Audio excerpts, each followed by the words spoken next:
dyan?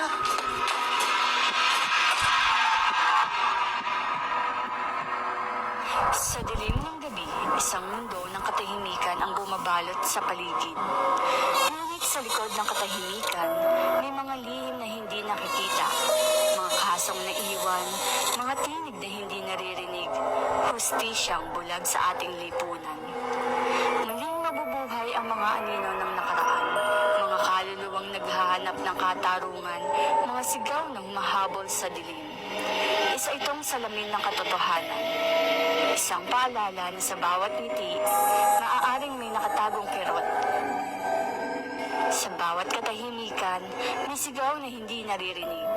Ang temang ito ay kumakatawan sa mga pangyayaring puno ng takot at kawalan ng hustisya.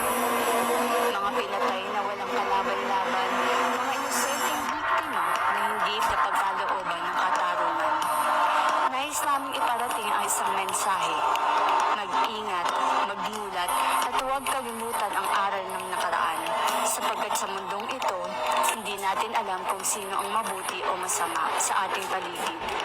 Ito ay hindi lamang isang babala, kundi isang panawagan.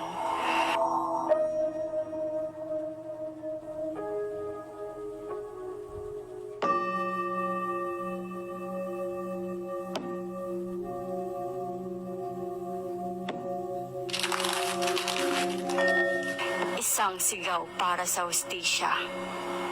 Hustisya! Sa darating na undas, alalahanin natin ang ating mga mahal sa buhay na pumanaw na at sa mga taong humihingi pa rin ng hustisya hanggang ngayon.